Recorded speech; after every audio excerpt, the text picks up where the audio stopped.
너는 어서 속히 내게로 오라. 데마는 이 세상을 사랑하여 나를 버리고 데살로니가로 갔고, 그레스게는 갈라디아로, 디도는 달마디아로 갔고, 누가만 나와 함께 있느니라. 내가 올 때에 마가를 데리고 오라. 그가 나의 일에 유익하니라. 두기고는 에베소로 보내었노라. 내가 올 때에 내가 드로아 가보의 집에 둔 겉옷을 가지고 오고, 또 책은 특별히 가죽 종이에 쓴 것을 가져오라. 구리 세공업자 알렉산더가 내게 해를 많이 입혔음에 주께서 그 행한 대로 그에게 갚으시리니, 너도 그를 주의하라. 그가 우리 말을 심히 대적하였느니라. 내가 처음 변명할 때에 나와 함께한 자가 하나도 없고 다 나를 버렸으나 그들에게 허물을 돌리지 않기를 원하노라. 주께서 내 곁에 서서 나에게 힘을 주심은 나로 말미암아 선포된 말씀이 온전히 전파되어 모든 이방인이 듣게 하려 하심이니, 내가 사자의 입에서 건짐을 받았느니라. 주께서 나를 모든 악한 일에서 건져내시고 또 그의 천국에 들어가도록 구원하시리니, 그에게 영광이 세세 무궁토록 있을지어다. 아멘. 브리스가와 아굴라와 및 오네시보로의 집에 문안하라.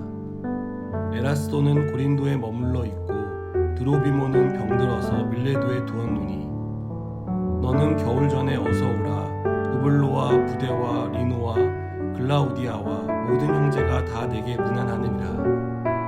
나는 주께서 내 심령에 함께 계시기를 바라노니 은혜가 너희와 함께 있을지어다. 아멘. 하나님이 우리를 사역으로 부르실 때는 언제나 동역자들을 붙여주십니다. 가장 가치 있는 일을 같이 하도록 동역자들을 부르시는 것입니다. 사도행전에서 등장하는 바울은 단연 돋보이는 존재였습니다.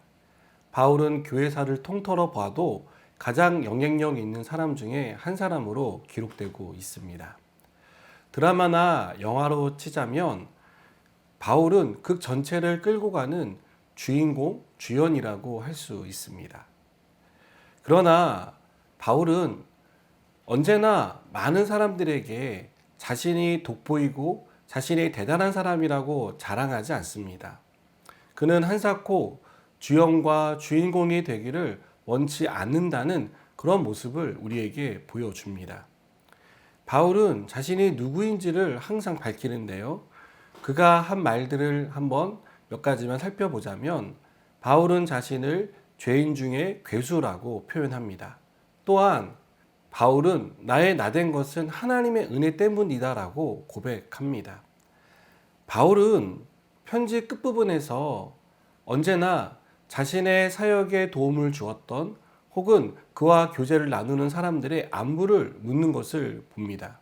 바울은 이렇게 자신이 대단한 사람이 아니고 주인공이라고 생각하지 않는다는 것을 밝히고 있습니다.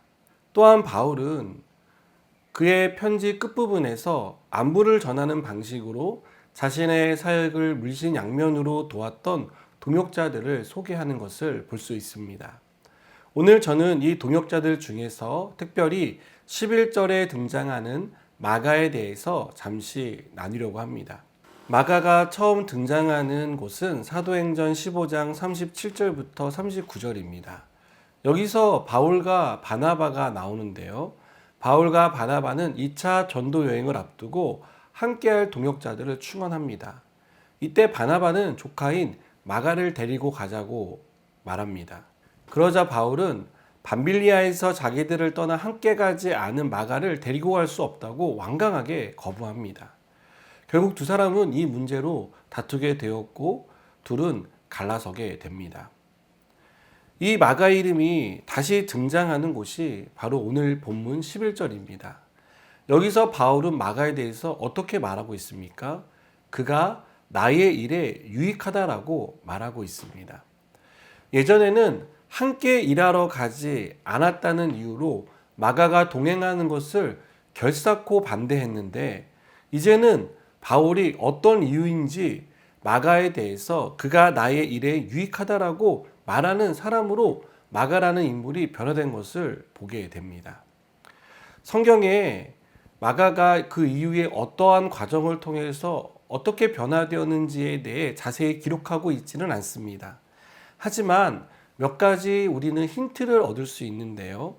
그것은 바울과 바나바가 갈라선 이후에 바나바가 마가를 데리고 갔다는 것입니다. 여러분, 그 두 사람 사이에서 어떤 일이 벌어졌을까요? 우리가 상식적으로 생각해 볼 수 있는 것은 아마도 바나바가 이 마가를 잘 양육하고 훈련시켰을 것입니다. 그런 과정이 있었기 때문에 마가가 바울의 사역에 유익한 사람으로 변화될 수 있었다라고 생각합니다. 마가는 바나바와 함께 사역하며 복음을 위해 수고와 헌신을 아끼지 않는 그런 사역자로 변화되었을 것입니다. 여러분, 우리는 사람은 고쳤을 수 없다는 말들을 합니다. 이런 시각으로 보면 마가는 고쳤을 수 있는 사람이 아니었습니다. 바울이 한번 아니다라고 말한 사람이었고 다시는 그를 볼 일이 없는 사람이라고 생각했을 것입니다. 그러나 하나님께서 바나바를 통해 마가의 삶을 변화시키니까 그가 바울과 함께 사역하는, 바울의 사역에 꼭 필요한 그런 존재로 변화된 것을 보게 되는 것입니다. 여러분, 저는 이 부분을 보면서 우리가 함께 동역하는 사람들에 대해서 어떤 태도를 가져야 하는지를 생각해 봅니다. 우리는 우리의 마음에 드는 사람이 있고 우리의 마음에 들지 않는 사람이 있습니다. 우리의 마음에 드는 사람은 무엇을 해도 좋지만 우리의 마음에 들지 않는 사람에 대해서는 우리의 마음이 그에게 가지 않기 때문에 그가 어떤 행동을 할 때마다 거슬리고 또 거리껴지는 것을 느끼게 됩니다.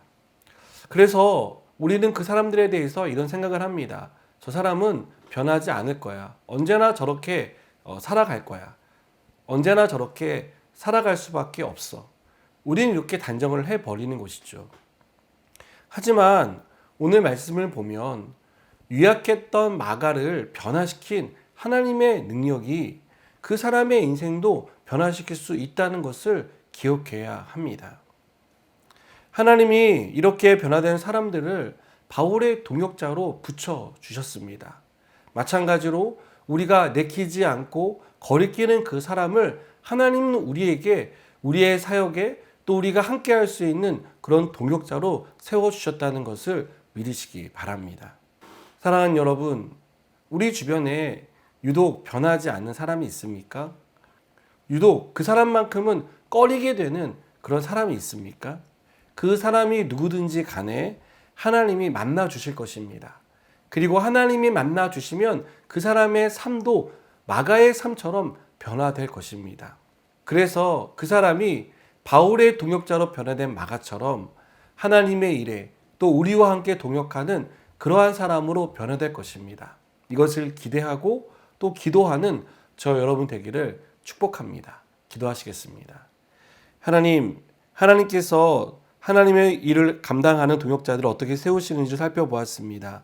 우리도 하나님의 일을 할 때 하나님께서 마가와 같은 자들을 붙여주시는 줄 믿습니다. 우리가 그들을 인내하고 또 기도하며 또 그들이 변화될 것을 꿈꿀 수 있도록 그런 믿음을 허락해 주시옵소서.